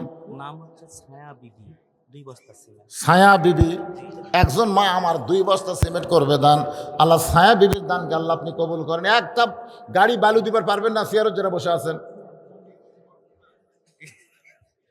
ভাইরে, আল্লাহর কোনো বান্দা কি নাই নবীর এতিমখানায় টাইলস লাগানোর জন্য 1 গাড়ি বালু দিবেন? 1 গাড়ি, 1 মিনিট। আচ্ছা যাক আলহামদুলিল্লাহ, এক বান্দা আসছে কাঞ্চন, এক কাঁকড়া, এক মিনি, মানে আরেক গাড়ি বালু। আরেক গাড়ি সেরকম আবার মিনি কবার দান খেয়েটি কাঞ্চন টাইলস লাগানোর বালু আদায় শেষ। 1 গাড়ি বালু, মোট 2 গাড়ি বালু পাওয়া গেল। আল্লাহ যারা বালু দিল, বালুর যত দানা হবে দানা মোতাবেক। ছেলে জন্ম নিলি কি? আবু সাইদ। উত্তর পাড়া আবু সাইদ, দক্ষিণ পাড়া আবু সাইদ, মধ্য পাড়া আবু সাইদ। আমি বললাম কে রে, এই বছর ছেলেরা জন্ম নিলে। তারপর আমার পাশের গ্রামে এক ছেলের নাম রাখছি ইয়ামিন, আর এক ছেলের নাম রাখছে মুগ্ধ। এরকম করে বোঝা যাচ্ছে এরা কিন্তু মরেনি, আবার নতুন করে জন্ম নিচ্ছে। জোরে কোন কথা ঠিক কি না? আমার এক খালাতো বোন, আমার সম্পর্কে খালা হয়, আর খালাতো বোনে একটা মেয়ে আছে, বহু বছর তদবির করে মেয়ে আছে, খুব খুশি খালা। আমাকে বলতেছে বাবা আলেম মানুষ, একটা ভালো নাম রাখো। তাই বললাম খালা আপনার নাতনির নাম রাখেন হাসিনা। সেই করছি হাসিনা, খালা তো সেই গরম, খালি গদ গদ করতেছে। আমি বললাম খালা রাগ করে, এই তুই আলেম না জালেম রে, তোর কাছে একটা ভালো নাম শুনবার চাইলাম আর তুই খুনি হাসিনার নাম কোস। তার মানে বোঝা গেল আবু সাইদ মুগ্ধ ইয়ামিন মরে নাই, হাসিনা বেঁচে থাকতেই পচে গেছে। তোর এখন কথা ঠিক কিনা ভাই? ভাই রে, তাই আমি বলবো জামাত বিএনপি আমরা যারা করি, আমরা আর মতভেদ করব না, আমরা মিলেমিশে মহব্বতে পুনরায় হাসিনা যেন বাংলার জমিন আর ফিরে আসতে না পারে, এই জন্য আমাদের চেষ্টা করা লাগবে। তোর এখন কথা ঠিক? হ্যাঁ। এখন আমরা তো দুই দল দুই রকম হয়ে গেছি, হাসিনা খালি খুশি হচ্ছে, যাক তোরা ভিন্ন ভিন্ন হয়ে যাও, ওই ফাঁক দেয় আমি রকম, মানে দুইজন ফাঁক হয়ে গেলে কি হয়? হাসিনা যখন ক্ষমতাতে ছিল জামাত বিএনপি একই জায়গায় ঘুম পাড়ছে। এখন কি যে হলো এই 24-এর 5 আগস্টের পর, আমরা বলতেছি আর মতনৈক্য নয়, মিলেমিশে আমরা আগামীতে বাংলাদেশে যেন কোনো ফ্যাসিবাদ আসতে না পারে, এই চেষ্টা বিএনপি জামাতকে করা দরকার আছে না নাই? কথা কন্যাকার আছে না নাই? আমরা মিলেমিশে থাকতে চাই ভাই। আমার বাড়িতে আমরা 4 ভাই, আমরাই 4 ভাই। আমার ছোট 2 ভাই 2 কলেজের প্রফেসর, এরা একেবারে টাটকা বিএনপি। আমার বড় ভাই প্রাইমারি হেডমাস্টার ছিল, এখন এই গত বছর রিটায়ার করছে। ওই আবার একেবারে খাঁটি আওয়ামী লীগ। 5 আগস্টের পরে হাসিনা তখন গোষ্ঠী শুদ্ধ পড়ে গেল, আমার বড় ভাই তৌবা করে আর আওয়ামী লীগে নাই, এখন হামাকের দলত ফেরত আসলো, অসুবিধা নেই। মিলেমিশে আমরা আসি না নাই? যখন আসি না নাই, একই মায়ের পেটের 4 জন যদি 4 দল করে পারেন তাহলে আপনারা করেন, অসুবিধা নাই। কিন্তু জায়গা মতো আমরা কয় দল? জোরে বলেন কয় দল? জাগা মতো একদল একটু খেয়াল করবেন। হক, হকের কথা বলতে হবে, হকের পক্ষে থাকতে হবে, হকের জন্য যদি প্রয়োজনে জীবন দেওয়া লাগে আমরা জীবন দিতেও রাজি থাকব। কারণ হকের পক্ষে যারা জীবন দেবে, আল্লাহ কোরআনে বলেছেন ওয়ালা তাকুলু লিমান ইউকতালু ফি সাবিলিল্লাহি আমওয়াতুন বাল আহইয়াউ ওয়ালাকিন লা তাশউরুন। সূরা আসরের 4 নম্বর বিষয় হলো ওয়াতাওয়াসাউ বিস-সবর, ধৈর্য ধারণ করা লাগবে। জোরে কোন কি করা লাগবে? মিলেমিশে থাকবার গেলে হট্টগোল করা যাবে না, আমাদের ধৈর্য ধারণ করার উপদেশ দেওয়ার কথা বলা হয়েছে। আপনারা বলেন তো, যেই মায়ের কোনোদিন বাচ্চা হয়নি, বিবাহের পরে এইবার প্রথম বাচ্চা হবে, আপনারা বলেন তো বাচ্চা হওয়ার কি ঠেলা ওই জানে? মানে কোনোদিনও হয়নি, এবার প্রথম হবে। সবাইকে খুশি খুশি কয় আমার পেটত বাচ্চা আছে, বাচ্চা তো কেবল আছে, কিন্তু কি বলবো প্রসবের কথা, মা বিনে সেই ব্যথা কেউ তো বুঝিবে না। মাজন ঠেকিয়া সন্তানের দায়, অকালে মা মারা যায়, কেন সে মায়ের ভক্তি করো না। এমন দরদি ভাবে কেউ হবে না আমার মা গো। আপনারা বলেন তো প্রসবের ব্যথা আছে না নাই? এখনকার মায়েরা খুব একটা বুঝতে পারে না, সিজার করে, সিজার। আপনার বলেন তো সিজার করলে কার ক্ষতি? মায়েরও ক্ষতি, বাচ্চারও ক্ষতি। কারণ বাচ্চা যখন জন্ম নিবি তার 2 দিন আগেই যে নর্মালে 2 দিন পরে জন্ম নিত, কিন্তু মা অধৈর্য হওয়ার কারণে পেট কাটে দেখে বাচ্চা ঘুমের মধ্যে আছে। ডাক্তাররা চিন্তা করে এর ঘুম ভাঙেনি, কি করা যায়? তখন এক বড় ডাক্তার বলে আস্তে করে পেটের মধ্যে বের করে মাথার উপর একটা ঘোরণ দাও, চেতন করা লাগবে। যে মাথার উপর ঘোরণ দিছে, একসময় ঘোরণ খেয়ে মাথা ঝাঁকি খেয়ে কান্দে উঠছে। ওই যে ঝাঁকি খেলো, এই ঝাঁকি খাওয়ার জন্য মোবাইল ছাড়া ভাত খায় না, মোবাইল ছাড়া ওর কান্না থামে না। জোরে কোন কথা ঠিক কিনা? এই সিজার করা। আপনারা হিসাব করে দেখবেন, হিসাবের কথা 3টা হিসাবের কথা বলি। 1 নম্বর হিসাব হলো বড় ডাক্তারের বইয়ের সিজার লাগে না। 2 নম্বর হিসাব হলো মৌলবীর বাড়িতে কোনোদিন মিলাদ হয় না।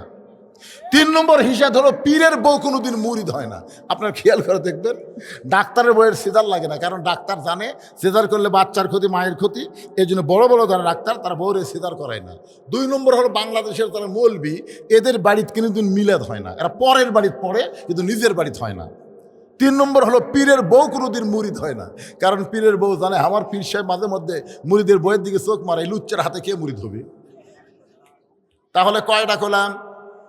একটু মনোযোগ দিবেন। কিন্তু এখন মায়ের প্রসব ব্যথা যখন শুরু হয়েছে, কোনোদিন পাই নাই, এমন সময় মা চিল্লায় বলতেছে মরে যাব, বিষ খাবো, গলার দড়ি দিব, এই জীবন আর আমি রাখবো না। এই কথা যখনই বলতেছে এমন সময় দাদি নানি দৌড়ে যায়। দাদি নানি দৌড়ে গিয়া ঠান্ডা পানির মধ্যে নরম কাপড় চুবড়াইয়া নাতির কপালে দিয়ে বলতেছে অতাও সবিস সবর, ধৈর্য ধর, তুই যদি চিল্লা চিল্লি করিস তাহলে রাস্তার মানুষ বলবে মায়ের পায়ের তলে সন্তানের জান্নাত, বাপের পায়ের তলে না, মায়ের পায়ের তলে সন্তানের জান্নাত। তুই চিল্লা চিল্লি করিস না, একটু ধৈর্য ধর, ধৈর্য ধর। তুই চিল্লা চিল্লি করলে আশেপাশের লোকজন বলবে এটা কেমন মা, সন্তান হওয়ার সময় গোটা পাড়া জানছে। চিল্লা চিল্লি বন্ধ কর, দাঁতের উপর দাঁত দে, অতাও সবে সবর, ধৈর্য ধর। এমন কথা দাদি নানি যখন বলতেছে, এখন কি করবে? সন্তানের জান্নাত মায়ের পায়ের তলে খেয়াল করে দাঁতের উপর দাঁত দিয়ে যখন ধৈর্য ধরেছে, এমন সময় দাদি ধাত্রীকে বলতেছে মার টান। এখন ধাত্রী টান মারছে, এক সময় এত ব্যথা হয়েছে মা বেহুশ হয়ে গেছে। সন্তান দুনিয়াতে এসে ম্যা ম্যা বলে কাঁদতেছে। সন্তানকে গোসল করায়া ওই সন্তান যখন মায়ের বুকের উপরে দেয়, ওই সন্তানের পরশে মা হুঁশ ফিরে পায়। হুঁশ ফিরে পাওয়ার সঙ্গে সঙ্গে ওই সন্তানকে হাত দিয়ে মুখের কাছে নিয়ে চুমা খায়, আদর করে। দাদি নানি তিরস্কার করে বলে এক লাথি মার, এক ফেলা দে, এর জন্যই গলার দড়ি দিবার চাইলি, এর জন্য বিষ খাবার চাইলি, তুই তাকে কেন আদর করতেছিস? মা বলে দাদি গো, কষ্টের পরে এমন শান্তি, এমন শান্তি আমি কখনো বুঝতে পারি নাই। আমার সন্তানকে চুমা দেওয়ার সঙ্গে সঙ্গে আমার প্রসবের সব ব্যথা আল্লাহ দূর করেছে। আমরা 15.5 বছর হাসিনার সময় প্রসব ব্যথার মতন কষ্ট পেয়েছি। জোরে কোন কথা ঠিক কি না? ওয়াজ করেছি টাঙ্গাইলে, সিরাজগঞ্জে রোডে আইছি। এমন সময় বউ মোবাইল করে বলতেছে আপনি এখন কোথায়? আমি বললাম রোডে, 2 কেজি চমচম লিছি। বউ বলতেছে যতই চমচম নেন আসেন না। আমি বললাম কেন? বলে সন্ধ্যা থেকে পুলিশ খুঁজতেছে, সন্ধ্যা থেকে আপনার পুলিশ খুঁজতেছে, পুলিশের গাড়ি খালি গেটের এদিকে যাচ্ছে এদিকে যাচ্ছে, আসেন না। আমি চিন্তা করলাম কে 2 কেজি চমচম লিয়ে কুটি যাই। বাড়ির যখন যাওয়া হবে না, শ্বশুরকে মোবাইল করলাম, আসসালাম আব্বা কেমন আছেন? 2 কেজি চমচম কিনছে আব্বা, আমি যাই। বাড়ি পুলিশ ঘুরতেছে। শ্বশুর কই খবরদার আমার এটিতে আসো না, তোমার খবর বলে আমার বাড়িতে আসবি, দরকার নেই। বন্ধু বান্ধবরে মোবাইল করলাম, কে রে ভাই? কই এই বিপদে আমরা নাই। গাড়ি জঙ্গলের মধ্যে থুয়ে আলুর বাগড়ের মধ্যে কম্বল পড়ে ঘুম পাড়ছি। কি মনে করছেন প্রসব বেদনার মতন কষ্ট আমাকে হয়নি? আমি ঘুমাইছি, তার পাশে এক বিএমপির ভাই, হুজুর কি খবর? ঠান্ডা লাগতেছে, তাহলে কম্বল দেই। কি মহব্বত! ওর এক কম্বল আমাকে দিল, 2 ভাই গলা ধরে ঘুম পাড়ি। রে কি দিন গেছে আমাকে রে! ওই মায়ের প্রসব ব্যথার মতন আমরা কষ্ট পেয়েছি। কিন্তু 24 সালের 5 আগস্ট মা যেমন সন্তানকে কোলে পাইয়া সব ব্যথা ভুলে যায়, আমরা সব কষ্ট ভুলে গিয়া আগামীতে আমরা বাংলাদেশকে আল্লাহর কোরআনের বাংলাদেশ, শহীদ জিয়ার বাংলাদেশ গড়ে তুলতে চাই। কথা কন না কেন? শহীদ জিয়ার বাংলাদেশ দেখছেন আপনারা? আমি দেখছি রে ভাই। শহীদ জিয়া যখন বাংলাদেশের প্রেসিডেন্ট ছিল, নিজে হেঁটে হেঁটে সেই 7 মাথা থেকে মহাস্থান পর্যন্ত গেছে। যাওয়ার সময় গোকুলে একটা মসজিদ, আসরের নামাজের সময় উনি জুতা খুললেন, মসজিদে গিয়ে নামাজের নিয়ত করলেন। সাথীরা চিন্তা করলো অজু করলো কখন? অজু সবসময় থাকে। সেই মানুষ ছিল জিয়াউর রহমান। দুনিয়া থেকে বিদায় নেওয়ার সময় তার সব তন্ন তন্ন করে দেখা গেল ভাঙ্গা সুটকেসের মধ্যে যায় নামাজ আর আল্লাহর কোরআন। সুবহানাল্লাহ কন না কেন? আমরা সেই বাংলাদেশ আবার চাই, যে কোরআনের ওয়াজ শুনবো, শুধু ওয়াজ শুনবো না, বাস্তব বাংলার জমিন আমার আল্লাহর কোরআনকে দেখতে চাই। কারা কারা রাজি? 2 হাত তুলে আমার আল্লাহকে দেখান। আল্লাহ আমাদের সবার জন্য কবুল করেন। জোরে কন আমিন, জোরে বলে আল্লাহুম্মা আমিন। আমরা মিলেমিশে থাকতে চাই। আমাদের মধ্যে কোনো ভেদাভেদ নাই, ওয়াতাওয়াসাউ বিস-সবর, ধৈর্য ধারণ করা লাগবে। অনেক সময় শয়তান এসে কান মন্ত্র দিবি, শয়তানের কান মন্ত্র না শুনে আমি বলবো আমার ভাই কথা বলছে কিনা, আমি কাছে গিয়ে যাচাই করে শুনবো। এভাবে মিলেমিশে আল্লাহ আমাদের সবাইকে থাকার তৌফিক দান করুক। 1 নম্বর হলো ঈমান, 2 নম্বর হলো আমিলুস সলিহা নেক আমল, 3 নম্বর ওয়াতাওয়াসাউ বিল হক, 4 নম্বর ওয়াতাওয়াসাউ বিস-সবর। প্রত্যেকটা বিষয়ের আমি কিছু কিছু আলোচনা করেছি। আলোচনা মোতাবেক আল্লাহ বক্তা শ্রোতা সবাইকে আমল করার তৌফিক দান করুক। সকলে বলে আমিন। আস্তাগফিরুল্লাহ রব্বি মিন কুল্লি জামবি ওয়া তুবু ইলাই, আস্তাগফিরুল্লাহ রব্বি মিন কুল্লি জামবি ওয়া তুবু ইলাই, লা হাওলা ওয়া লা কুওয়াতা ইল্লা বিল্লাহিল আলিয়্যিল আযীম। আল্লাহুম্মা আমিন। আল্লাহুম্মা আনতাস সালাম ওয়া মিনকাস সালাম, তাবারাকতা ইয়া যাল জালালি ওয়াল ইকরাম। মাবুদ, সেই মাগরিবের নামাজের পর থেকে এই গভীর রাত পর্যন্ত তোমার বান্দা বান্দিরা আরামের বাড়ি ঘুমকে বাদ দিয়া কোরআন হাদিসের মহব্বত কলিজার মধ্যে নিয়ে এই জান্নাতের বাগানে বসে বসে কোরআন হাদিসের আলোচনা শোনার শেষে আমি গুনাহগারের সঙ্গে রহমতের দরজায় ফকির হয়ে দোকানা হাত তুলেছে। মেহেরবানি করে আজকের মাহফিল আমাদের সকলের হেদায়েতের জন্য, নাজাতের জন্য, জান্নাতের জন্য আল্লাহ কবুল করে নেন। এই মাহফিলের শুরু থেকে শেষ পর্যন্ত যতটুকু আলোচনা হয়েছে এর মধ্যে যদি ত্রুটি হয়, ভুল হয়, মাফ করে দাও। এর যা হাদিয়া মঞ্জুর করো সোনার মদিনায় নবী পাকের রওজা মোবারকে আল্লাহ কবুল করে নাও। তামাম আম্বিয়ায়ে কেরাম, আসহাবে কেরাম, তাবিনী কেরাম, তাবা তাবিনী কেরাম, তামাম পৃথিবীর মাটির নিচে যত মুমিন মুমিনা আছে আল্লাহ সকলের আরওয়াফরে হাদিয়া কবুল করো। আল্লাহ এই শান্তিরা মাদ্রাসায় জায়গা দিয়া মাদ্রাসা নির্মাণ করে অনেকেই দুনিয়া থেকে কবরে চলে গেছে। আল্লাহ তাদের জন্য প্রাণ খুলে দোয়া করি, মাদ্রাসাকে ওসিলা করে তাদের সকলের কবরকে জান্নাতের টুকরা বানিয়ে দাও। আয় আল্লাহ তাআলা, আমরা যারা হাত তুলেছি আমাদের জনম দুঃখনী মা যাদের অন্ধকার কবরে চলে গেছে, আল্লাহ মেহেরবানি করে মায়ের কবরকে জান্নাতের টুকরা কবুল করো। বাবার বাড়ি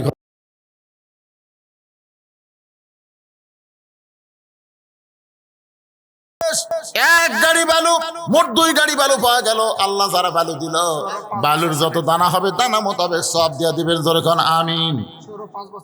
সৌরভ 5 বস্তা সিমেন্ট দান করবে। ছোট না লোটন দিঘির পর 10 বস্তা সিমেন্ট দান। এত সিমেন্ট আপনারা কি করবেন বলে আল্লাহ না পারে। রওশন ইসলাম 2 বস্তা সিমেন্ট দান করবে। নগর মেরিস 2 বস্তা সিমেন্ট দান করবে। আল্লাহ কবুল করে। জিয়া বড় আখড়া থেকে আর এক গাড়ি বালু করে কারণ আসলে শান্তির একটা বরকতে আলাদা। চাওয়া লাগতেছে 2 গাড়ি, হয়ে গেল 3 গাড়ি সিমেন্ট। ইনশাল্লাহ অনেক হয়ে যাচ্ছে। টাইসও চাওয়া মাত্র 1 মিনিটের মধ্যে 3 ঘরের টাইস হয়ে গেছে। আরে হুজুর যে মাদ্রাসা মসজিদে একলাই করতেছে পৃথিবীর কারো কাছ থেকে 1 টাকা দান নেওয়া হয় না।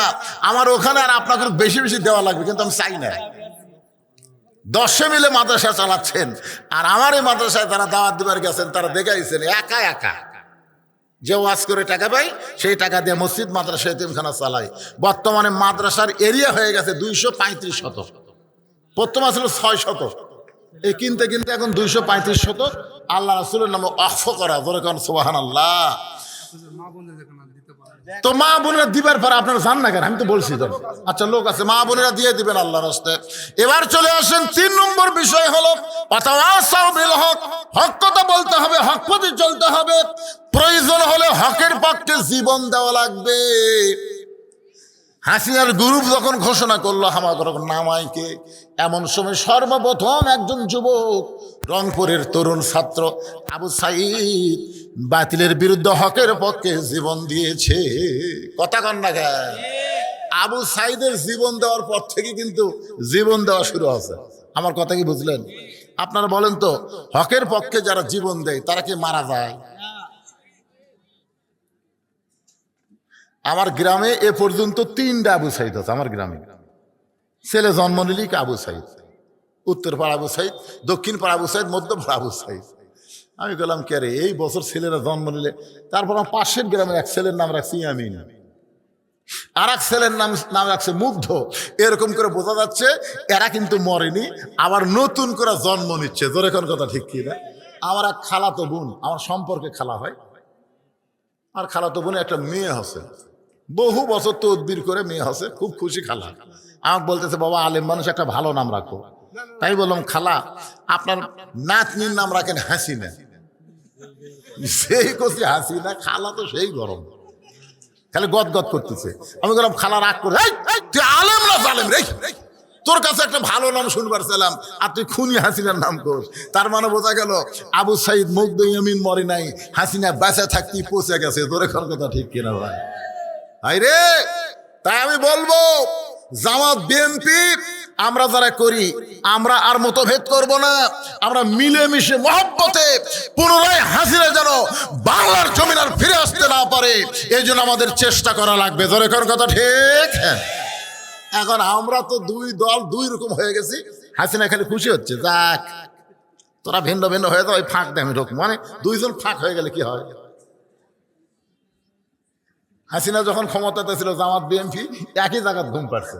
এখন কি যে হলো এই 24-এর 5 আগস্টের পর, আমরা বলতেছি আর মতনৈক্য নয়, মিলেমিশে আমরা আগামীতে বাংলাদেশে যেন কোনো ফ্যাসিবাদ আসতে না পারে, এই চেষ্টা বিএনপি জামাতকে করা দরকার আছে না নাই? কথা কান্নাকার আছে না নাই?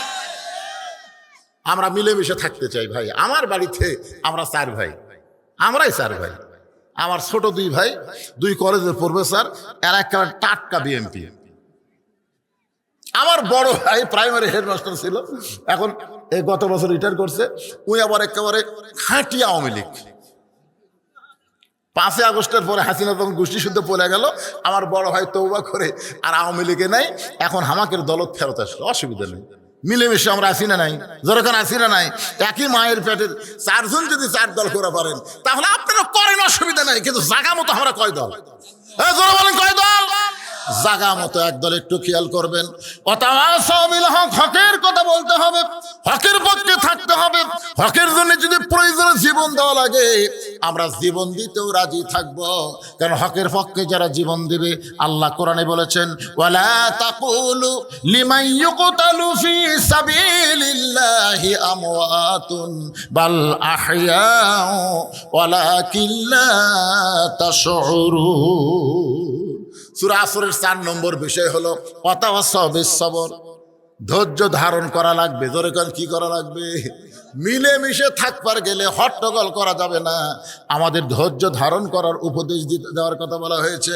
আপনারা বলেন তো, যেই মায়ের কোনোদিন বাচ্চা হয়নি, বিবাহের পরে এইবার প্রথম বাচ্চা হবে, আপনারা বলেন তো বাচ্চা হওয়ার কি ঠেলা তুই জানে? মানে কোনোদিনও হয়নি, এবার প্রথম হবে। সবাইকে খুশি খুশি কয় আমার পেটত বাচ্চা আছে, বাচ্চা তো কেবল আছে, কিন্তু কি বলবো প্রসবের কথা, মা বিনে সেই ব্যথা কেউ তো বুঝিবে না।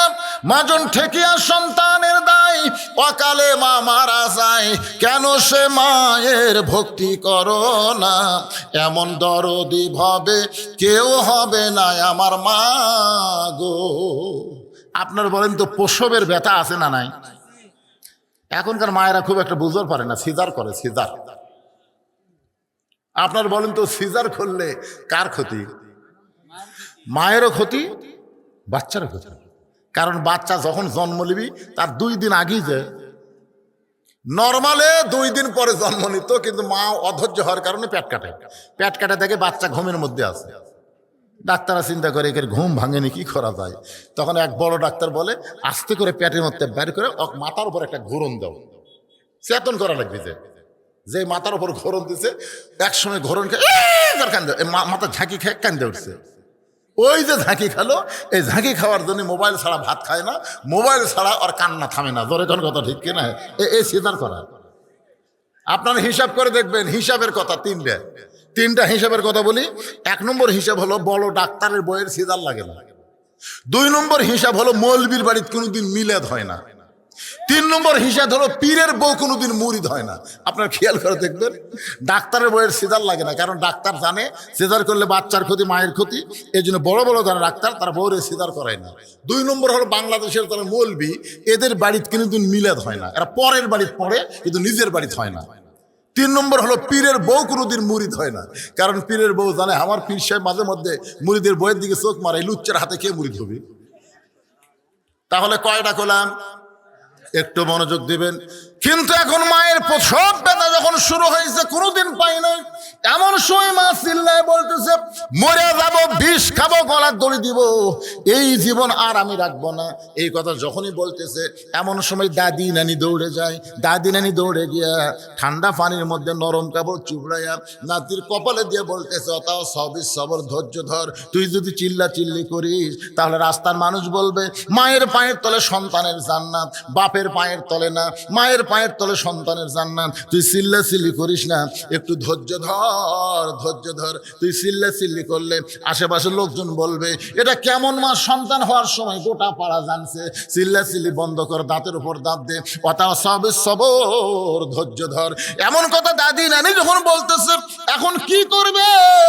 সন্তানের জান্নাত মায়ের পায়ের তলে খেয়াল করে দাঁতের উপর দাঁত দিয়ে যখন ধৈর্য ধরেছে, এমন সময় দাদি ধাত্রীকে বলতেছে, মার টান। এখন ধাত্রী টান মারছে, এক সময় এত ব্যথা হয়েছে মা বেহুশ হয়ে গেছে। সন্তান দুনিয়াতে এসে ম্যা ম্যা বলে কাঁদতেছে। সন্তানকে গোসল করায়া ওই সন্তান যখন মায়ের বুকের উপরে দেয়, ওই সন্তানের পরশে মা হুঁশ ফিরে পায়। হুঁশ ফিরে পাওয়ার সঙ্গে সঙ্গে ওই সন্তানকে হাত দিয়ে মুখের কাছে নিয়ে চুমা খায়, আদর করে। দাদি নানি তিরস্কার করে বলে, এক লাথি মার, এক ফেলা দে, এর জন্যই গলার দড়ি দিবার চাইলি, এর জন্য বিষ খাবার চাইলি, তুই তাকে আদর করতেছিস। মা বলে, দাদি গো, কষ্টের পরে এমন শান্তি, এমন শান্তি আমি কখনো বুঝতে পারি নাই। আমার সন্তানকে চুমা দেওয়ার সঙ্গে সঙ্গে আমার প্রসবের সব ব্যথা আল্লাহ দূর করেছে। আমরা 15.5 বছর হাসিনার সময় প্রসব ব্যথার মতন কষ্ট পেয়েছি। জোরে কোন কথা ঠিক কি না? ওয়াজ করেছি টাঙ্গাইলে, সিরাজগঞ্জে রোডে আইছি। এমন সময় বউ মোবাইল করে বলতেছে, আপনি এখন কোথায়? আমি বললাম রোডে, 2 কেজি চমচম লিছি। বউ বলতেছে, যতই চমচম নেন আসেন না। আমি বললাম কেন? বলে সন্ধ্যা থেকে পুলিশ খুঁজতেছে, সন্ধ্যা থেকে আপনার পুলিশ খুঁজতেছে, পুলিশের গাড়ি খালি গেটের এদিকে যাচ্ছে এদিকে যাচ্ছে, আসেন না। আমি চিন্তা করলাম, কে 2 কেজি চমচম লিয়ে কুটি যাই। বাড়ির যখন যাওয়া হবে না, শ্বশুরকে মোবাইল করলাম, আসসালাম আলাইকুম আব্বা, কেমন আছেন? 2 কেজি চমচম কিনছে আব্বা, আমি যাই। বাড়ি পুলিশ ঘুরতেছে। শ্বশুর কই, খবরদার আমার এটিতে আসো না, তোমার খবর বলে আমার বাড়িতে আসবি, দরকার নেই। বন্ধু বান্ধবরে মোবাইল করলাম, কে রে ভাই? কই এই বিপদে আমরা নাই। গাড়ি জঙ্গলের মধ্যে থুয়ে আলুর বাগড়ের মধ্যে কম্বল পড়ে ঘুম পাড়ছি। কি মনে করছেন প্রসব বেদনার মতন কষ্ট আমাকে হয়নি? আমি ঘুমাইছি, তার পাশে এক বিএমপির ভাই, হুজুর কি খবর, ঠান্ডা লাগতেছে, তাহলে কম্বল দেই। কি মহব্বত, ওর এক কম্বল আমাকে দিল। 2 ভাই গলা ধরে ঘুম পাড়ি। রে কি দিন গেছে আমাকে রে। ওই মায়ের প্রসব ব্যথার মতন আমরা কষ্ট পেয়েছি। কিন্তু 24 সালের 5 আগস্ট মা যেমন সন্তানকে কোলে পাইয়া সব ব্যথা ভুলে যায়, আমরা সব কষ্ট ভুলে গিয়া আগামীতে আমরা বাংলাদেশকে আল্লাহর কোরআনের বাংলাদেশ, শহীদ জিয়ার বাংলাদেশ গড়ে তুলতে চাই। কথা কন না কেন? শহীদ জিয়ার বাংলাদেশ দেখছেন আপনারা? আমি দেখছি রে ভাই। শহীদ জিয়া যখন বাংলাদেশের প্রেসিডেন্ট ছিল, নিজে হেঁটে হেঁটে সেই 7 মাথা থেকে মহাস্থান পর্যন্ত গেছে। যাওয়ার সময় গোকুলে একটা মসজিদ, আসরের নামাজের সময় উনি জুতা খুললেন, মসজিদে গিয়ে নামাজের নিয়ত করলেন। সাথীরা চিন্তা করলো, অজু করলো কখন? অজু সবসময় থাকে। সেই মানুষ ছিল জিয়াউর রহমান। দুনিয়া থেকে বিদায় নেওয়ার সময় তার সব তন্ন তন্ন করে দেখা গেল ভাঙ্গা সুটকেসের মধ্যে যায় নামাজ আর আল্লাহর কোরআন। সুবহানাল্লাহ কোন না কে? আমরা সেই বাংলাদেশ আবার চাই, যে কোরআনের ওয়াজ শুনবো, শুধু ওয়াজ শুনবো না, বাস্তব বাংলার জমিন আমার আল্লাহর কোরআনকে দেখতে চাই। কারা কারা রাজি? 2 হাত তুলে আমার আল্লাহকে দেখান। আল্লাহ আমাদের সবার জন্য কবুল করেন। জোরে কান আমিন, জোরে বলে আল্লাহুম্মা আমিন। আমরা মিলেমিশে থাকতে চাই, আমাদের মধ্যে কোনো ভেদাভেদ নাই। ধৈর্য ধারণ করা লাগবে। অনেক সময় শয়তান এসে কান মন্ত্র দিবি, শয়তানের কান মন্ত্র না শুনে আমি বলবো আমার ভাই কথা বলছে কিনা, আমি কাছে গিয়ে যাচাই করে শুনবো। এভাবে মিলেমিশে আল্লাহ আমাদের সবাইকে থাকার তৌফিক দান করুক। 1 নম্বর হলো ঈমান, 2 নম্বর হলো আমিলুস সলিহা নেক আমল, 3 নম্বর সবিল হক, 4 নম্বর সবিস সবর। প্রত্যেকটা বিষয়ের আমি কিছু কিছু আলোচনা করেছি। আলোচনা মোতাবেক আল্লাহ বক্তা শ্রোতা সবাইকে আমল করার তৌফিক দান করুক। সকলে বলে আমিন। আস্তাগফিরুল্লাহ রব্বি মিন কুল্লি জামবি ওয়া তুবু ইলাই আস্তাগফিরুল্লাহ রব্বি মিন কুল্লি জামবি ওয়া তুবু ইলাই লা হাওলা ওয়া লা কুওয়াতা ইল্লা বিল্লাহিল আলিয়্যিল আযীম আল্লাহুম্মা আমিন আল্লাহুম্মা আনতাস সালাম ওয়া মিনকাস সালাম তাবারাকতা ইয়া যাল জালালি ওয়াল ইকরাম। মাবুদ, সেই মাগরিবের নামাজের পর থেকে এই গভীর রাত পর্যন্ত তোমার বান্দা বান্দিরা আরামের বাড়ি ঘুমকে বাদ দিয়া কোরআন হাদিসের মোহাব্বত কলিজার মধ্যে নিয়ে এই জান্নাতের বাগানে বসে বসে কোরআন হাদিসের আলোচনা শোনার শেষে আমি গুনাহগারের সঙ্গে রহমতের দরজায় ফকির হয়ে দোকানা হাত তুলেছে।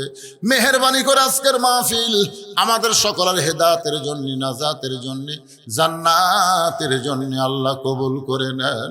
এই মাহফিলের শুরু থেকে শেষ পর্যন্ত যতটুকু আলোচনা হয়েছে এর মধ্যে যদি ত্রুটি হয়, ভুল হয়, মাফ করে দাও। এর যা হাদিয়া মঞ্জুর করো সোনার মদিনায় নবী পাকের রওজা মুবারকে আল্লাহ কবুল করে নাও। তামাম আম্বিয়ায়ে কেরাম, আসহাবে কেরাম, তাবিনী কেরাম, তাবা তাবিনী কেরাম, তামাম পৃথিবীর মাটির নিচে যত মুমিন মুমিনা আছে আল্লাহ সকলের আরওয়াফরে হাদিয়া কবুল করো। আল্লাহ এই শান্তিরা মাদ্রাসায় জায়গা দিয়া মাদ্রাসা নির্মাণ করে অনেকেই দুনিয়া থেকে কবরে চলে গেছে। আল্লাহ তাদের জন্য প্রাণ খুলে দোয়া করে মাদ্রাসাকে ওসিলা করে তাদের সকলের কবরকে জান্নাতের টুকরা বানিয়ে দাও। আয় আল্লাহ তাআলা, আমরা যারা হাত তুলেছি আমাদের জনম দুঃখনী মা যাদের অন্ধকার কবরে চলে গেছে আল্লাহ মেহেরবানি করে মায়ের কবরকে জান্নাতের টুকরা কবুল করো।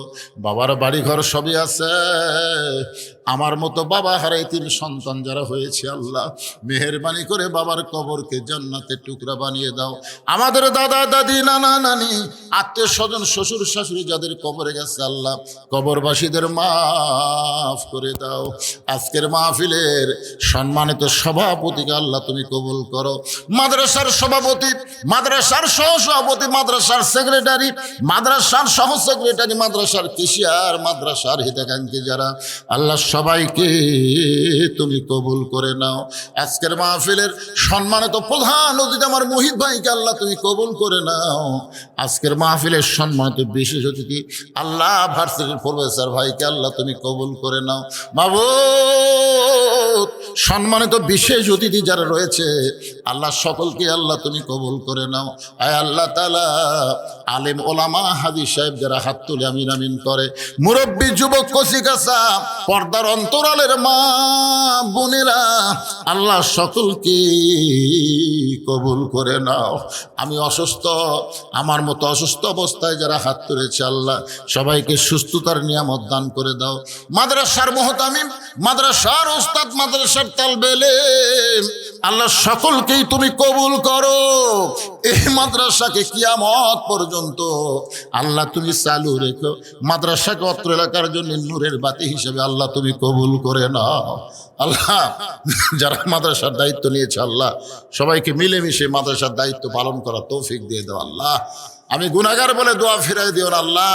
এতগুলো মানুষের মধ্যে যার দুইখানা পছন্দ হয় সেই দুই হাতের ওসিলায় মৃত্যুর সময় আমাদের সকলকে ইমানের সঙ্গে কবুল করো। আল্লাহ, দেশনেত্রী বেগম খালেদা জিয়া আল্লাহ সম্ভ্রান্ত একজন মা, আল্লাহ দেশনেত্রীকে আল্লাহ তুমি পুরাপুরি সুস্থতা দান করে দাও। ভাইজান, বাংলাদেশের জন্য আপসের নেত্রী অসুস্থ অবস্থায় আছে, আমরা সবাই একটু প্রাণ খুলে তার জন্য দোয়া করি। আল্লাহ তাকে পুরাপুরি সুস্থতা দান করো, সকলে বলে আমিন। সুবহান রাব্বিকা রাব্বিল ইজ্জাতি আম্মা ইয়াসিফুন ওয়া সালামুন আলাল মুরসালিন ওয়াজাল আখিরাতি কালিমাতুন ইনদাল মাউত। সকলে পড়েন লা ইলাহা ইল্লাল্লাহু মুহাম্মাদুর রাসূলুল্লাহ সাল্লাল্লাহু আলাইহি সাল্লাম। আসসালামু আলাইকুম ওয়া রাহমাতুল্লাহি ওয়া বারাকাতুহু।